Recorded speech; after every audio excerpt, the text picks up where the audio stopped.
welcome to another episode of Mick and the Fat Man, coming to you live from the Mick and the Fat Man studios, where we are talking life, music, and everything.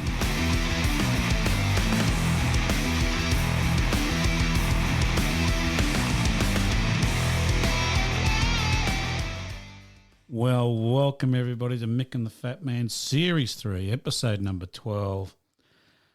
G'day, Mick. Happy rock and roll to you, sir, and how are you travelling? Mate, I'm just travelling fantastic. It's interesting you should say happy rock and roll. That reminds me of Roy and HG, who are our inspirations, because they're being such a sporting-minded duo, they greet all of their callers and listeners with happy rock and roll, happy rugby league. I'm not saying I stole it. No, but I think it's a wonderful tribute. We should treat it as such. Yes, we do.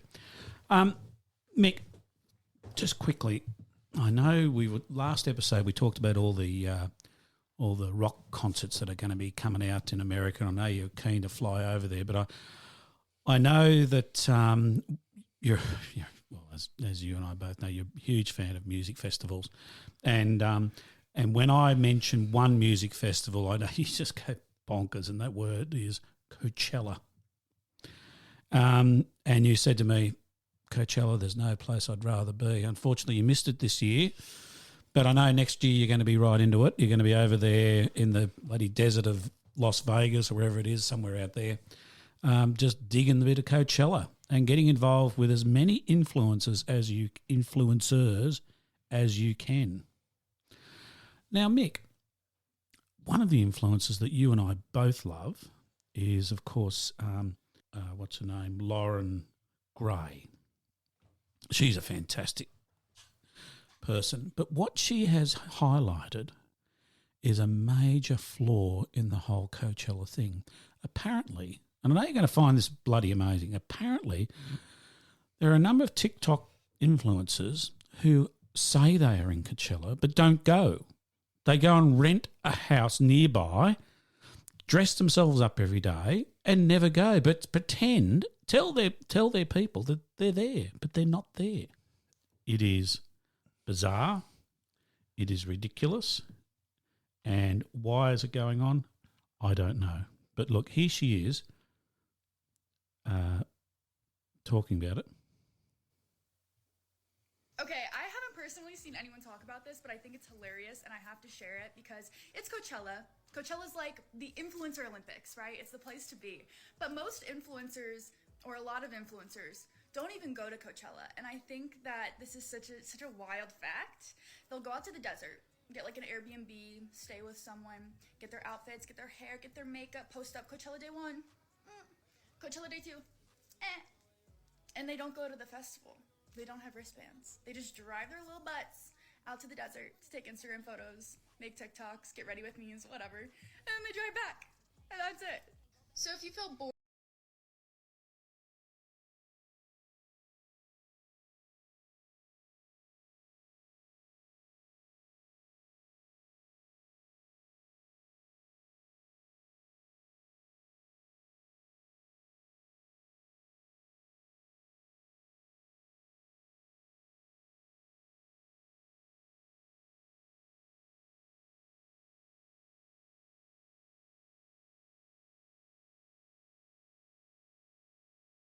and sad because you're not. Can you believe that? Just know that most of these people aren't there either. You mean that I didn't have to have my faux leather and fur undies specially dry cleaned? I could have just done it at home? It's a revelation. Lauren's really put a finger on something that's just rotten. She was there doing the hard yards. And influencers weren't putting in an effort to do something honestly? Well, bugger me. It's ridiculous. And so I thought it was useful for me to bring that piece of information to everybody here so that they understand that, in fact, some people on TikTok and Instagram, etc., are not real, are not proper, are not doing the right thing by their fan base.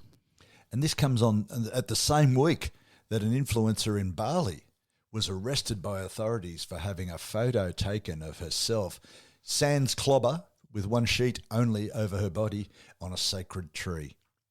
And the Indonesian Balinese authorities rightly got upset about that and said, we don't want no influencers here. It is. It's an insult. It's an absolute insult, as is the influencers saying they're going to Coachella and don't actually go to Coachella. Well, exactly. Well, this girl could have stayed home in Russia and found another tree and said, here I am in Bali. Could have said it. Yeah. In fact, I'm thinking we might do something like that. We might start doing like pretend we're somewhere and not be there. Well, maybe we could record the next episode from a boat floating off the Great Barrier Reef. Or Coachella. Hadn't thought of that. Could now you're talking. What we could go to Coachella or Burning Man or Burning Man or Walmart. Well, Burning Man, I think. Yeah. Now, one of the things I did note, I've been looking at a lot of the fashion that's gone on at Coachella, and it's great. I'll put a link to the show notes in it about it, but I'm going to show you a couple. I mean, you can't see them here at the moment, but just a few people there. Alex Earle, she's a desert queen, and she wore an exposed thong bikini set as her base layer, which you do, and then popped on a fishnet shrug and cut out flare pants. So, and you can see there, Mick, that if you're not wearing a fishnet shrug by the end of this day, I will be very surprised. Well, Jeff, look over the table and look they're not just an ordinary pair of Levi's. They're a pair of fishnet Levi's with the arse cut out of them. So, Alex, I want some credit, please. I'm way ahead of you. Speaking of cowboys, Saweetie channeled her inner cowgirl with a lace-up leather Stinson Hoose pants and matching top with a major cleavage cutout. Fantastic. Yep. So, I'm getting these off the magazine 17. So the descriptions are just sensational. Stassi Karinikulo knows that there's no such thing as too much bling. I've always said that. Oh, it's so funny. She paired her glittery open back top with pleated micro mini skirt and sick shades. Not slick, they were sick. Fully sick, mate. And Dixie D'Amelio, she's a singer. She popped off in a long suit shorts. So you can see there the shorts come down below her knees, so that looks great. And an exposed thong, because they're not underwear. They're for looking at these thongs. They look like boots to me, but you know. So is it exposed? Or is she wearing it on the outside like a Marvel superhero? No. It's poking up at the back, I think. So I think it's sort of poking up. Sort of like a whale tail. Yeah, and a utilitarian bra top with chunky boots and gelled hair. So that's good. And then we've got Monet McMichael, I should say, with her zipper corset. She had a zipper corset and a leather motorcycle jacket. So she looked great. Okay, I'm up with that so far. Yeah, I've got both of those. Yeah. Charlie D'Amelio, which I think we've followed before. I think she's on TikTok, isn't she? One of the big TikTokers. I can't get enough of Charlie's work. She wore a flowing white doll's kill dress with front cutout and metallic details, with mermaid waves cascading down her back. So she'd be fuzzed out on Twitter. Just fantastic. And I'll just finish. Here's another one of her with a bleached cutout, with a bleached cut. She's got bleached hair, dark, shaggy. Oh fuck! I don't know what she's doing. Rosalia. I don't know. I think that's a facial skin rash on your face, Rose. It's Rosalia. Antibiotics. No. Read this. It says Rosalia wore a custom Acne Studios. I wonder if they meant Acme Studio. Acne Studio. So it is a fantastic. So she wore a custom Acne Studios look while performing at her Coachella set, the magazine was obsessed with the flowy, frilly, sheer top paired with her futuristic sunnies. Flowy, frilly, sheer top and futuristic sunnies. Yeah. Makes you hardly want to get out of bed in the morning, doesn't it? Oh, mate. Well, how can you keep up with that? It makes me hard before I get out of bed. You know? That's all I can say. I'll just finish off with Emma Chamberlain, and she's looking really cute in a denim mini dress from Depop shop Flamey Love, and she also wore giant vintage sunglasses and 2 UK footwear shoes. So she's looking great. So I'll put that link in the show notes because I know most of our listeners are right into Coachella for a start, but then they're mostly interested in the fashion that goes on there. So we've given you a couple of descriptions there, but there's a lot more there to grasp and have a look at. It's quite extraordinary. It's a whole new element for life. Well, that's right. It's just sensational. So anyway, we'll move on. As much as I don't want to, I could do that all afternoon. Look at fashion from Coachella, but unfortunately, Mick, we do have other things to move on to. Believe it or not, more important things. Well, indeed, and 1001 albums you must listen to before you die, old chum. And I can't say this was random. This was a deliberate act on my part to go straight to something a little bit of fun, a little bit interesting, and your good friend, Young Americans by David Bowie. This is on page 342 for those following.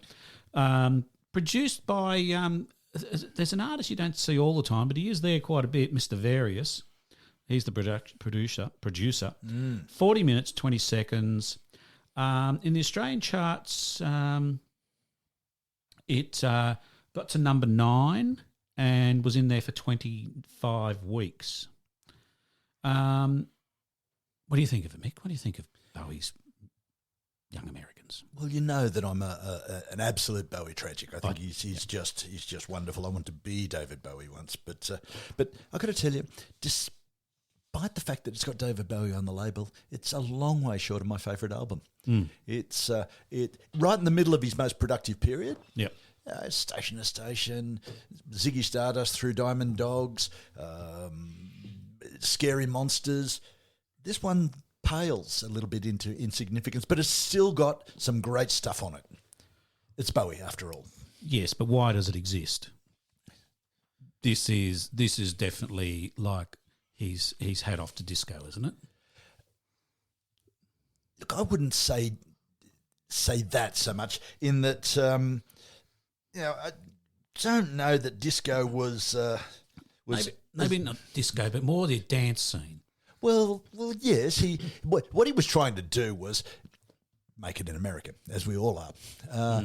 He was seen in America up until this time as the guy with a bunch of different characters and a bit weird and sang in a high voice on occasion, and that'll always put Americans off, as we've seen with a couple of other of our favourite albums, and we'll talk about a couple in coming weeks.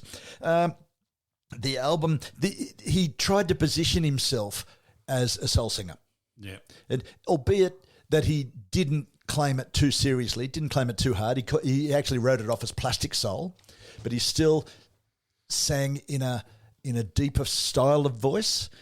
You look at something like Ziggy Stardust, very, very, very higher pitch than he became well known for later on in his career. The things on Aladdin Sane. I mean, Aladdin, how can you compare Young Americans with Aladdin Sane? They're just two completely different albums with Aladdin Sane miles in front. Is he doing a Madonna, do you think? Like changing with the times? What, wearing a pointy bra? And, yeah... Well, basically appealing to a more popular market. That's what he was doing with this album, absolutely. Because Bowie, despite the fact that for many of us here, he was God. The American market is both more simple and more complex at the same time. If you start singing in a funny voice or start telling everybody that you're a different character, they'll get confused. If you start having songs that are far too long, they'll get confused. If you start having stuff that's not really simple, they'll get confused. And they did. And look, Bowie didn't really make it in America until the album after this one, which was Heroes. Two after this one, which was Heroes, of course. What was after this? Station to Station? Station to Station, which is his best album by a long shot. Absolutely an awesome album.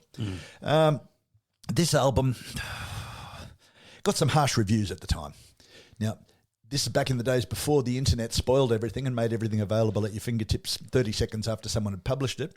But so we didn't see these terrible reviews, but it got really bad reviews like an absence of tunes. Bowie's singing is particularly thin on this album, and another one called it an almost total failure. It was reported in the Australian music press that the album was going to be called One Damn Sing. Because it's a line from Young Americans. This is one damn song that'll make you break down and cry. Right. Yeah, okay. So it helped establish him in America. And I think the title, how record companies get involved so much in they're interested in sales, not in the artistic credibility of the artist.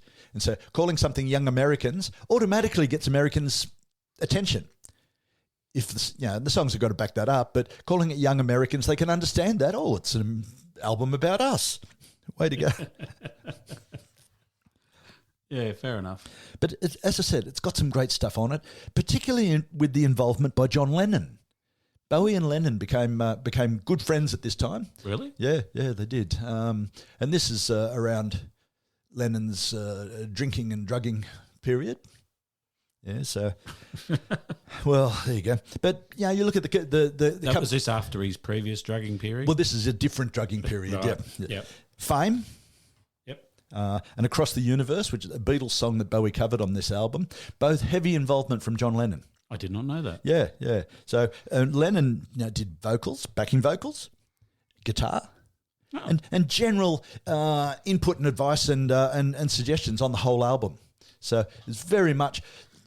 Increasingly, as we go along with this podcast, I'm increasingly coming across the term John Lennon. And I never thought much of him earlier on in the piece. And I thought, he's one of the lesser talents in the Beatles, after McCartney. But by jingoes, by himself, he hasn't got the canon of work that McCartney's got. But by gee, some of the stuff he has got is really good, and some of the influences he's had on rock and roll and music in general, and some of the people that he's influenced is fantastic. And he did it with this album. Now, this album, the title track, for instance, gives a further nod to Lennon. Right in the middle of the song is "I Heard the News Today, Oh Boy," straight out of Day in the Life. Indeed. Yes, indeed. Yes. And Bowie's throwing in American references a little like Genesis did on Lamb Lies Down on Broadway. Yes. Yeah. So there's a line here. Do you remember your President Nixon? Right. So again, he's mentioned one of our presidents. It must be a good album. He's talking to us. Yeah, he's talking to us. Exactly. This album also marked a dramatic escalation in Bowie's cocaine use. So you've heard the oft-quoted story that he doesn't remember making Station to Station because he was taking so much cocaine. Yes, from you I've heard it. Oh, I see. Well, no, it's fairly common but legendary. I've had people say to me, "Well, if you have cocaine, you remember everything. You're doing it, a lot faster." I can't say from personal experience, but there you go. But there's anecdotes on this album and Station to Station of Bowie refusing to play, even in the studio, until the drugs turned up. Really? Yeah. I'm not playing until the drugs turn up. Yeah, so in a nice English accent like that. Also marks the first appearance of Carlos Alomar, who was such a strong force on the next album, Station to Station. Just the way he played the guitar intro to the title song, and made his guitar sound like a train. Yes, that's right. It was a sensational beginning to that, wasn't it? Yeah, really, really, really very good. He's always had good musicians around him, and this album is no exception. But really, I think if you're looking for an on-ramp to Bowie, this is not the album. Unless you're American. Or young. Yeah, look, one could also say it's a very accessible album for people who don't care. Yeah, that'll do. That'll do.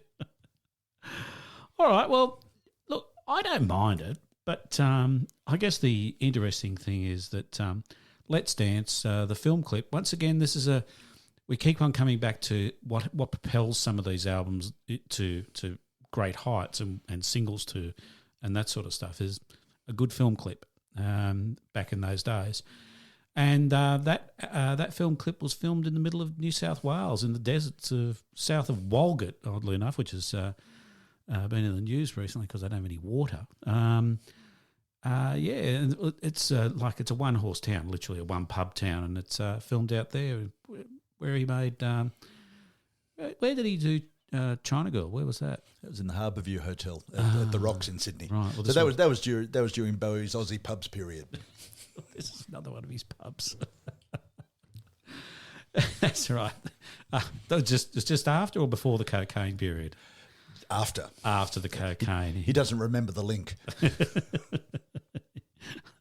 After his Philly soul, cocaine, he went into Australian hotels, historical Australian hotels, to film clips.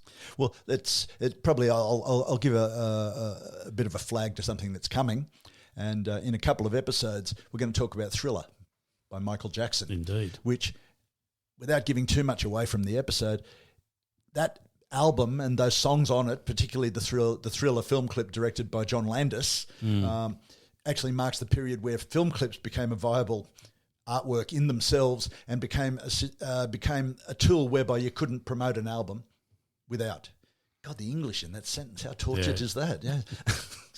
So this is well after Thriller by Jackson. Yep.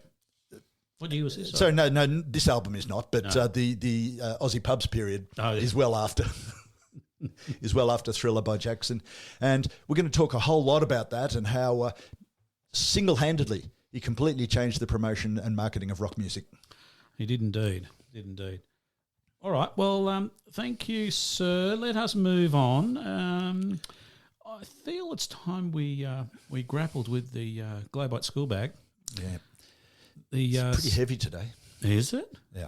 What do you got? I'm not even going to try to open it because it's so bloody... It's heavy. It's got lots of seats inside. Oh, really? What do you got? Tell us what's inside the Globite today, mate. Well, we've got a tasty threesome.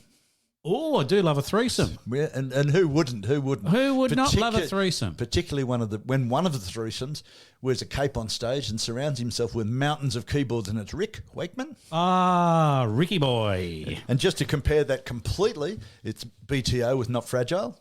Fantastic. And then, of course, the last one is Bad Company. And who doesn't like a bit of Bad Company? What an eclectic little mix you have there, sir. Oh, I thought we'd like it. I thought we'd like talking about a couple of albums. These were great albums as we grew up. They were big albums in our sort of sphere of friends. I think Bad Company was probably the biggest as far as a party album was concerned. Absolutely. Rick was there, but not a particularly big. But we used to listen to it. And Bachman Turner Overdrive, we just spoke about recently the death of one of the Turner boys. And anyway, so move us along, sir. Well, Rick Wakeman, look, I think King Arthur was presented on ice, but you knew that. And those Wembley ice shows are to Wakeman and progressive music what decapitated bats are to Aussie and heavy metal. Yeah.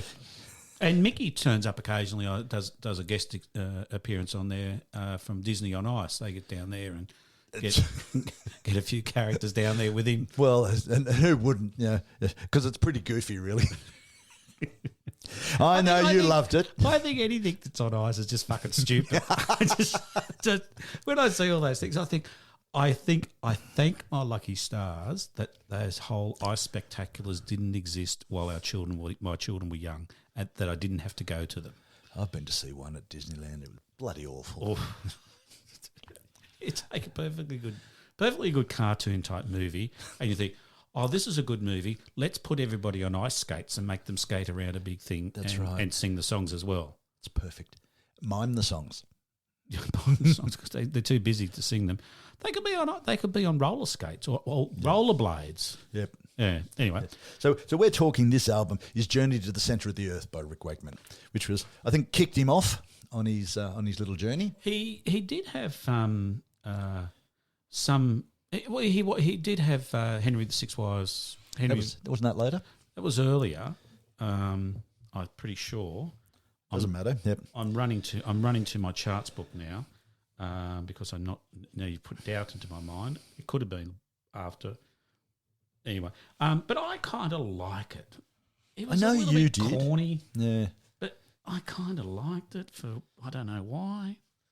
Yeah. I know you loved it, but I never thought very much of it. But I Wakeman, was of probably course, the only one though. you were. Most of our group sort of at best dismissed it. No, I'm just going back to our book by David Kent. And so Six Rides of Henry VIII came out in 1973. Yep. Got to number 12. Journey to the Centre of the Earth came out in 1974. Of course, yes, it did. Yes. Got to number 2. And our famous Ice Spectacular got to number 2 in 1975. And then, Litzomania with Roger Daltrey. God, I don't remember that. Do you remember that one? Litzomania? No, yeah, it was another one of those classical music things. Yeah. Yeah. Anyway, so so this was his biggest album in Australia by a long shot. Yeah. But around about the same time was another Jules Verne story, War of the Worlds. Yes. Which probably was about the same quality. Pretty ordinary. I thought it was worse. I didn't like it. That's a big challenge. That's really putting it right out there, isn't it? I just thought it went on a bit long. Whereas this, it's just one record. It's not a double album. It's just one record. Oh yeah. You got a little bit of singing, a little bit of talking, a bit of narrative. You got the guy singing a little bit flat every now and again and stuff like that. It's great. It sounds fantastic. You got dinosaurs. You can't go wrong, can you? You got crystals of opaque quartz. On ice. Static lip. So something around rolling like a chandelier. Anyway. The label wasn't convinced about how inverted commas good it could be, and they said that you can't record it in the studio. So that's why it was live, not because live would give a better quality or anything like that, but because the label wouldn't front for the cost of recording an orchestra in the studio. So they said, all right, you can do it live if you want to. Yeah, as long as you fill the bloody Wembley Stadium, whatever, and we can get our money back without having to worry about fronting up money in the first place. Things like that. Yes. Makes sense. Yeah. So Makes sense. Wakeman had to finance a lot of it himself. He sold a few cars and mortgaged himself to the hilt. Is that right? In his own words, yeah, to cover 40 grand. £40,000, which is really funny when you look at it these days and you say, whew, that's nothing. You get paid that for a concert. What was it? 1973. Yeah. That's a long time ago. It's just a long time ago. I mean, Schooner was not even $2, yeah. I don't think I'd have bought it. We hadn't bought a Schooner yet in 1973. Those of us who were more advanced probably had. Oh, yeah, you might have, but I was still a young lad. Oh, you poor little whippersnapper. Still the nappies. label wanted name performers. They thought, Rick, nice bloke, but you can't carry this alone. So they wanted a whole lot of name performers so they could say Rick Wakeman and ... But Rick wanted his mates from down the pub. Right. So he got a band he'd seen play at his local pub, and... Did he really? He did. and that was about it. He wanted Richard Harris to do the narrator. Mm. Well, but Richard Harris was unavailable, which means he was either making a film or drunk or both. Well, every time he made a film, he definitely was drunk. Well, that's true enough. So, or fighting. Yeah. And we've spoken about some of the escapades before. We have spoken about Richard Harris, and that was Oliver Reed we've spoken about before. Oh, Oliver Reed. But yeah, not a lot of difference. Same. Not a lot of difference. And poor old Richard was so drunk, his magic couldn't even keep going through Harry Potter. Mm. Yeah, so he did one and fell off this mortal coil. So we got David Hemmings, who was also very good to do the narration. It was a good voice. I I liked it. liked his voice. Yeah. Didn't think much of the album, but the narration was good. I'm right heavily into narration voices. Because you've bought the speaking version of the album, haven't you? Just the narration. Sans music, absolutely, and it was really good.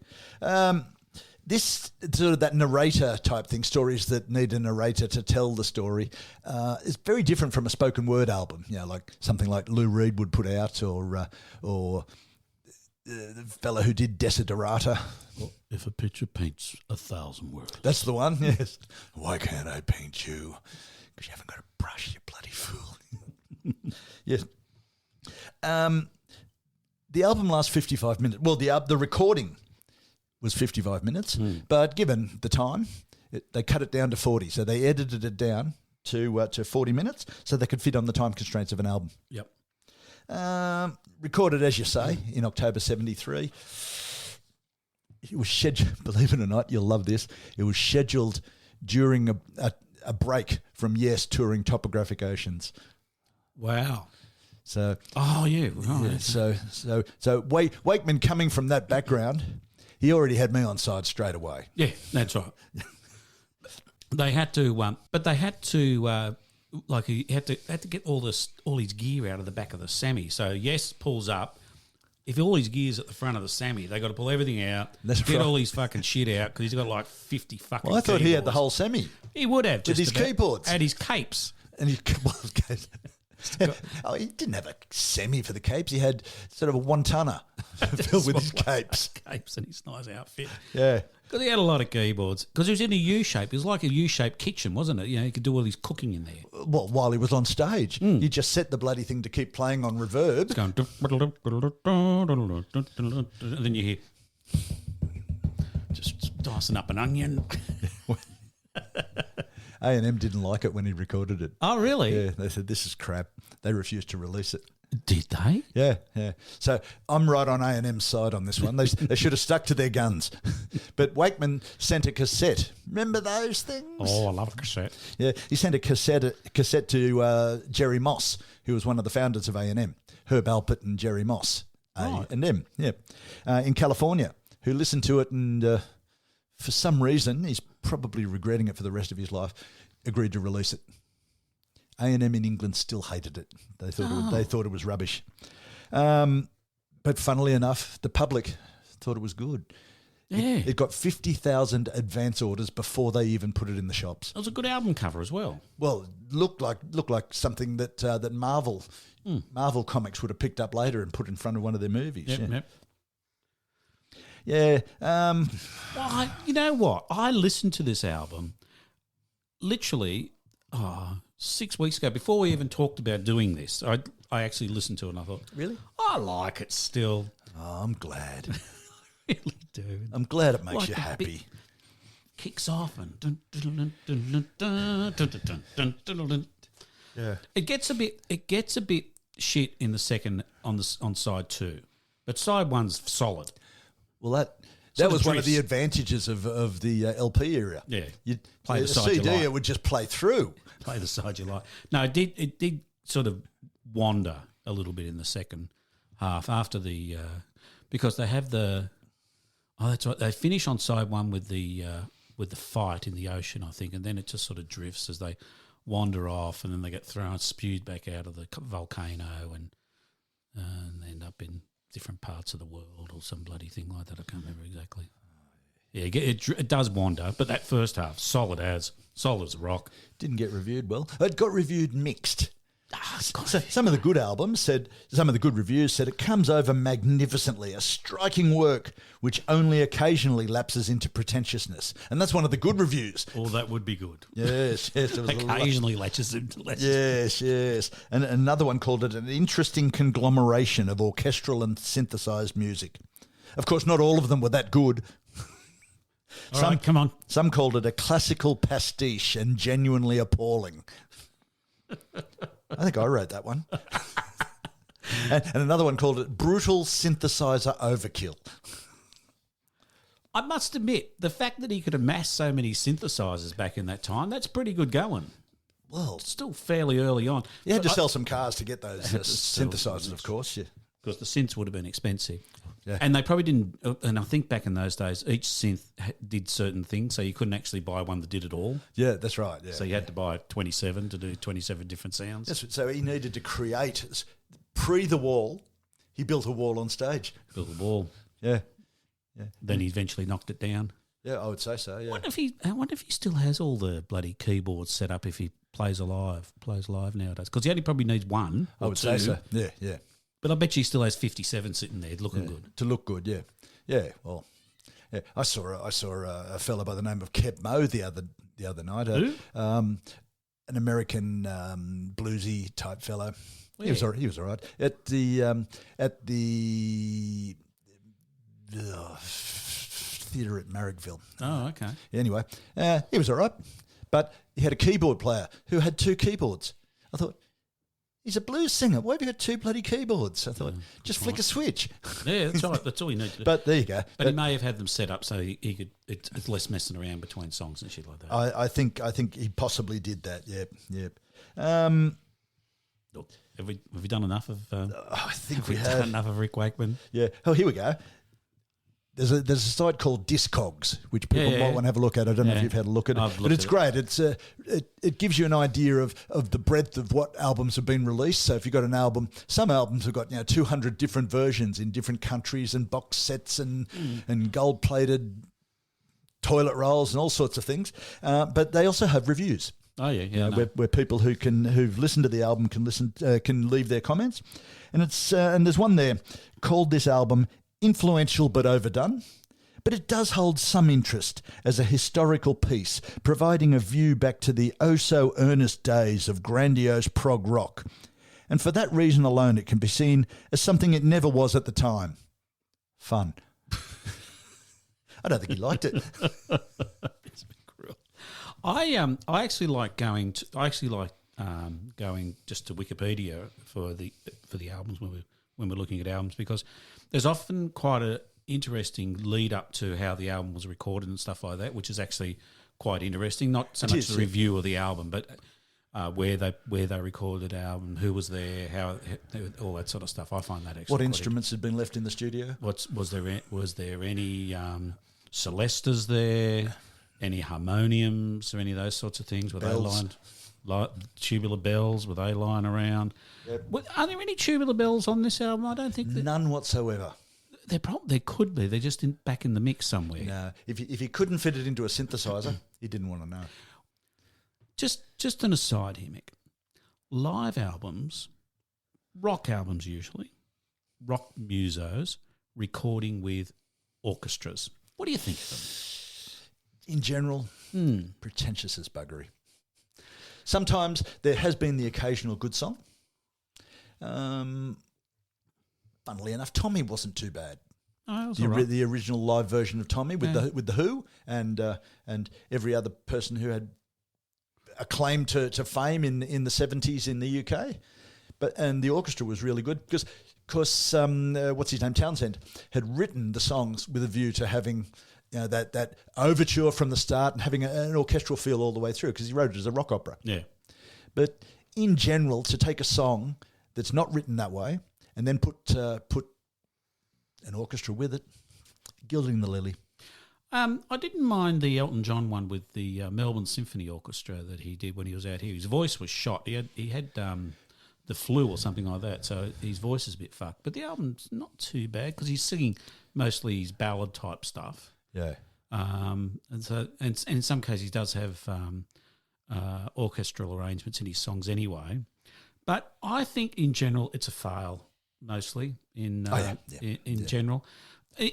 So a few reasons is one, often the rock band can't figure out how to turn their sound down, so they actually blow the fucking orchestra off the planet. Yeah. And they are poorly mic'd orchestra as well, so you don't actually get all the intricacies of an orchestra. You kind of get the strings, you get the horns, and some of the percussion. But you would never hear a triangle, for example. You're never going to hear bing in any fucking thing with a rock band. Yeah. Anyway, I think in general it's far, and I think you're right. I think it's kind of a pretentious thing.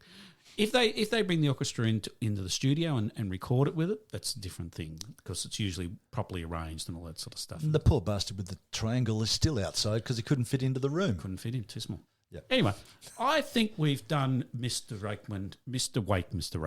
I think we'll run with Wakeman. Yeah. With Mr. Wakeman a service by actually talking about his album. But don't forget that it did give him an entree to his later career as one of the talking heads in Grumpy Old Men. That's right.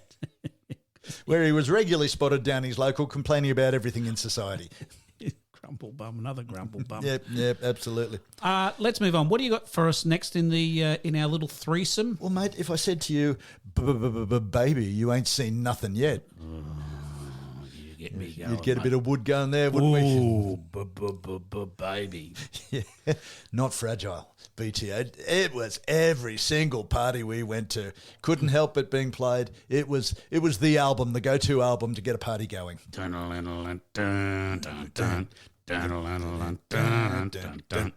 fantastic. 1974. I didn't realise, I must say, because we've always thought well of this album. Yeah, I thought it was great, but I didn't realise in reviewing for this discussion how well in general it's viewed. I didn't know that. It's common. I looked at a lot of sites and a lot of reviews and so on. It's spoken of as one of the finest arena rock albums of the 70s. Is that right? This album, I thought, you're kidding. We liked it. We were kids. We're obviously very well up on it, all this sort of stuff. We were right on the game, right from the outset. They in Australia this album got to number 2, and it was in the charts for 21 weeks. Yeah, well, I think we listened to it every one of those 21 weeks. Indeed. Yep. Overall, great drumming. Actually, I lied. The album was in for 34 weeks. I don't know why I wrote 34. 21. I thought it was a bit short for 21. Because anyway, but they got Taking Care of Business, You Ain't Seen Nothing Yet, and Roll On Down the Highway in singles on that as well. Of course. You Ain't Seen Nothing Yet. That stutter, it had been used a lot. There was a lot of stuttering rock stars around that time. The Who. Yeah. In Barbara O'Reilly. That album, that song, though, isn't it so funny? People just can't get a clear view of themselves. Now, whether it's the record company or whether it's the artists, with their own thinking about what they want to do with the album, that wasn't going to be on that album. Oh, really? Yeah. You Ain't Seen Nothing Yet, baby. Baby. Yeah. The A&I, the artist and repertoire, A&R guy from Mercury, listened to the songs and said, yeah, it's pretty good. There's no single. We need a single, and we've talked about very recently how you need a single to lift an album. Yep.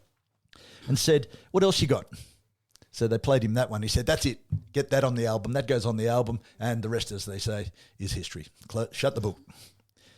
Roll On Down the Highway, great song, but not a great single. No, by no stretch. And the song Not Fragile, a lot of fun, a lot of distorted guitar and things that teenage boys love.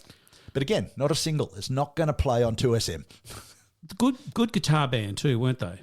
They were, absolutely, yeah. Good sound, honest. Honest is the word you come up with. That's exactly right. Honest. Yeah. An honest rock and roll band. That's right. Turn the volume up and play. Good, honest Canadian chaps. Yeah, well, of course. And who, they were there, and Neil Young saying, get going, get out there and play that. He didn't really say that, or he might have, but he's not recorded as having said that. The cover, I love the cover. It was a packing box, a strongly constructed packing box full of gears. And was it raised as well? Did it have? I got a feeling that actually, one of those album covers that was a little bit raised. Textured. I don't recall that, but that would be perfect. I can't remember. I think it did. It's been a long time since I've seen it, but anyway. Well, let's keep the Yes connection going. Mm-hmm. There's a Yes connection on this album, in that Randy Bachman, they're playing arena style, loud guitars, distorted guitars, and so on and so on.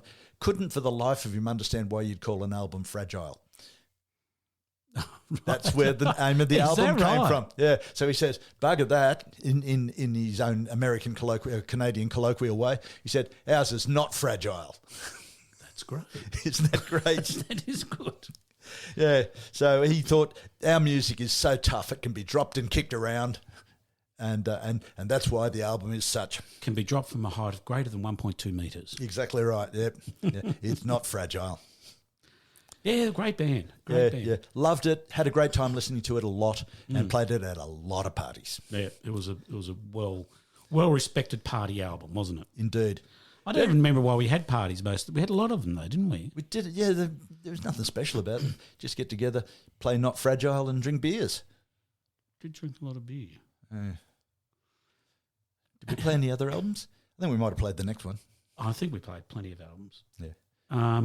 I think as long as the next one in any conversation was Bad Company, Bad Co by Bad Company. We always had Bad Co. We did indeed, yeah. This album was huge.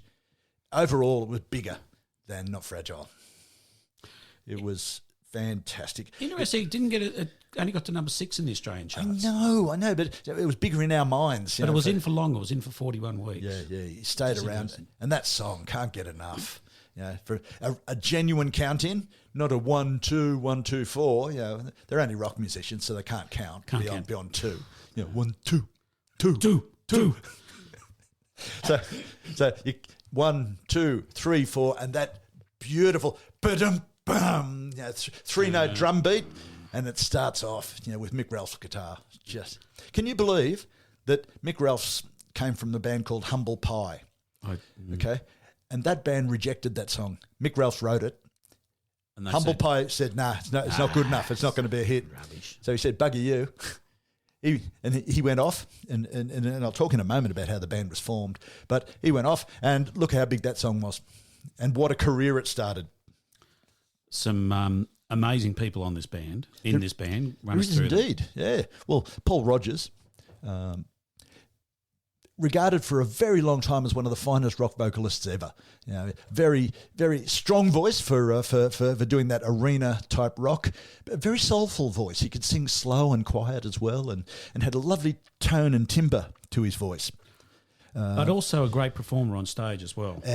He knew how to kick those feet and put those fists in the air. Yeah. And he was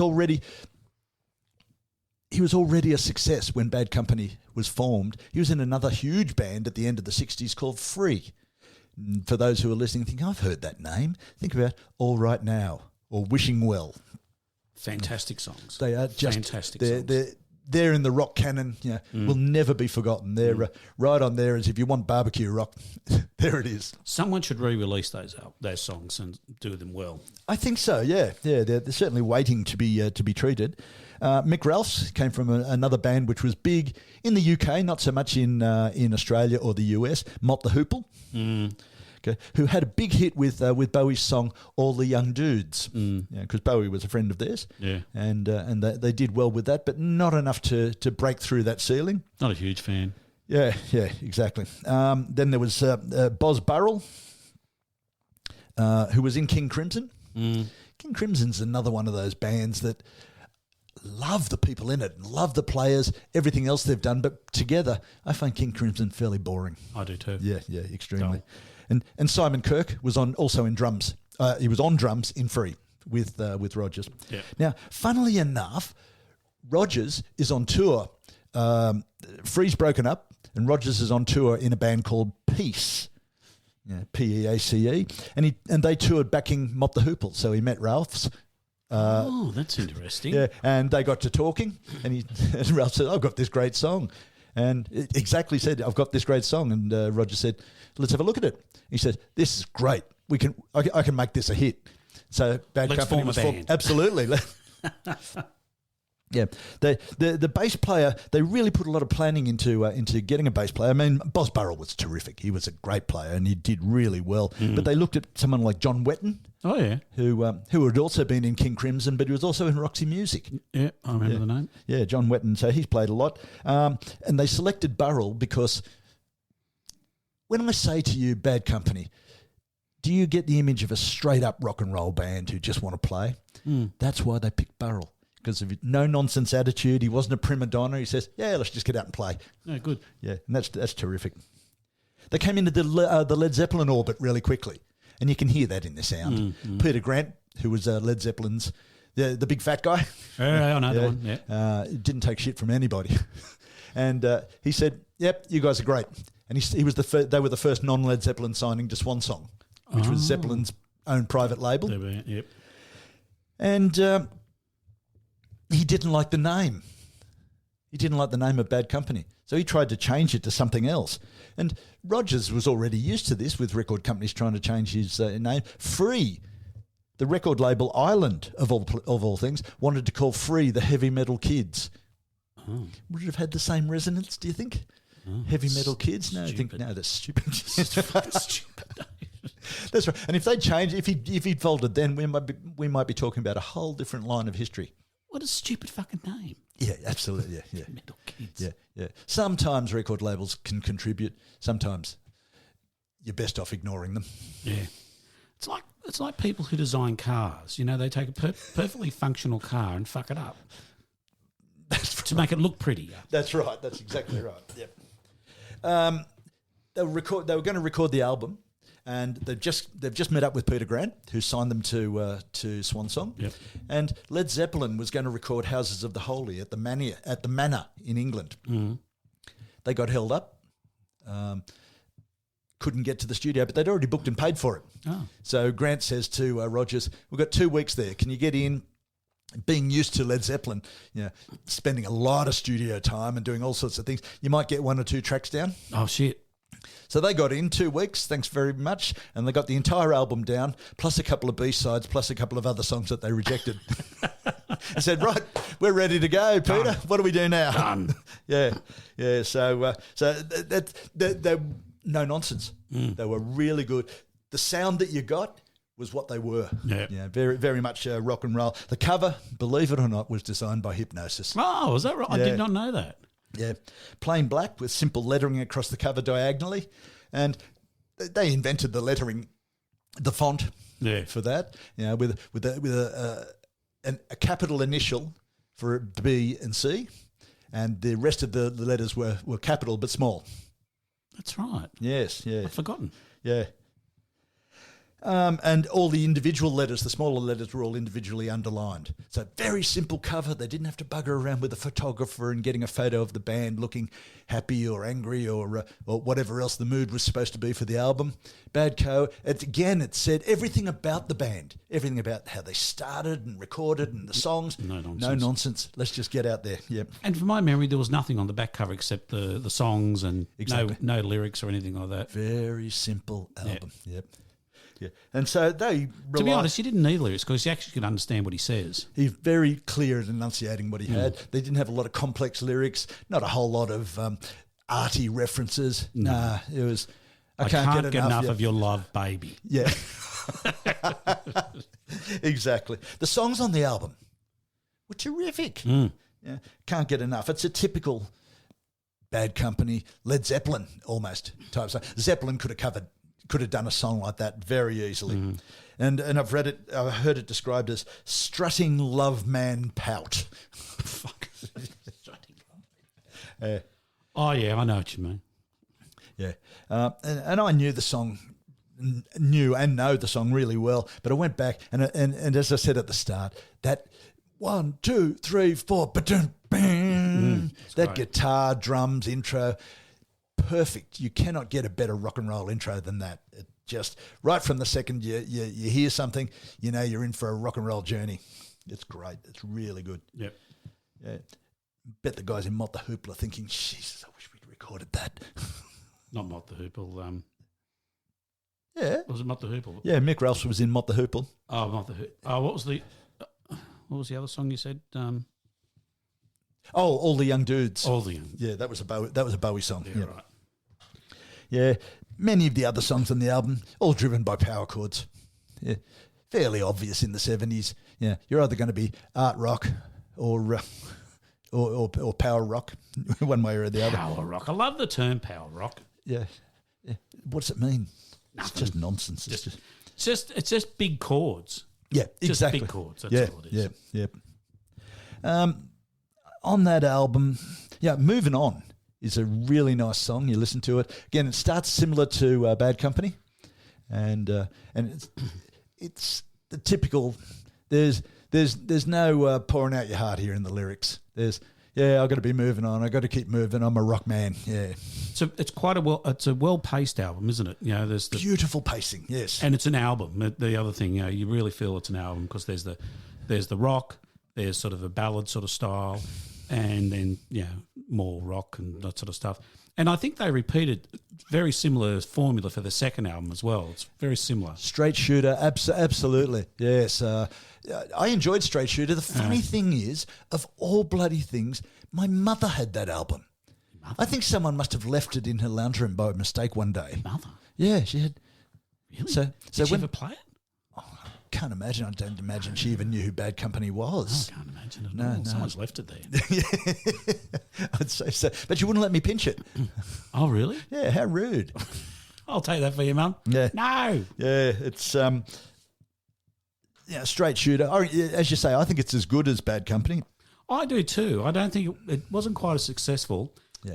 Like as we've said before, like a lot of bands, when they burst onto the scene with that first album, it's usually you go, wow, that's fantastic.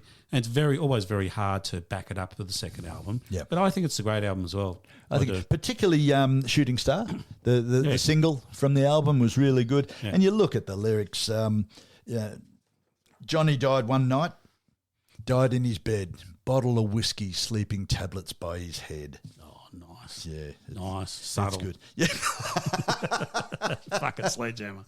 Yeah. It's Bad Company, overall, their albums, we went on, 12 albums all up, and things like Running with the Pack and Desolation Angels and stuff that didn't quite make it as much because it wasn't as good. But they've had a pretty solid fan base through the years. Lots of their albums get re-released regularly. They've got a list, a Discogs list as long as your arm, and box sets and remasters and all sorts of things. All of those remasters and everything have all sold well, so they continue to be played. They're right at the top of the album-oriented radio playlist. And you play even today, 40 years after it's released, can't get enough, and people go, and you get a bit of a head movement and all sorts of things. Are they all still alive? Mostly, yeah. In various guises. Yeah. There's been, like most groups, there's been some deaths along the way, but the deaths along the way. Oh, well, that happens. On the road to Damascus, we lost a couple.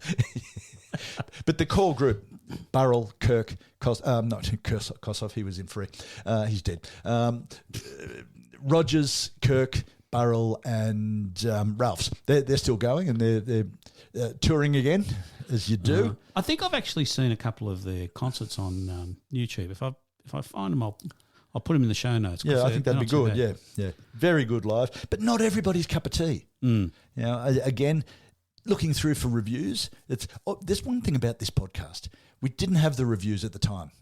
We had one magazine maybe, and that was it. Yeah. So now we have to. We can go back and we find all these reviews and everything, and they weren't everybody's cup of tea. Of all the 70s hard rock albums, Bad Co sure is one of them. Inoffensive, but nothing here jumps out as special. Well, it's certainly inoffensive. I think it's wonderful. On that note, on inoffensive, sir, I think we'll leave it there. I think so, yeah. Thank you very much, everybody. See you next time.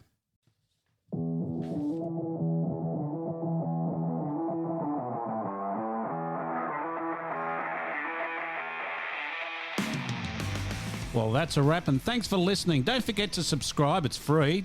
And if you like this, tell your friends about us. Also, contact us at mickandthefatman@gmail.com. Follow us on Facebook and Instagram. Thanks very much. See you next time.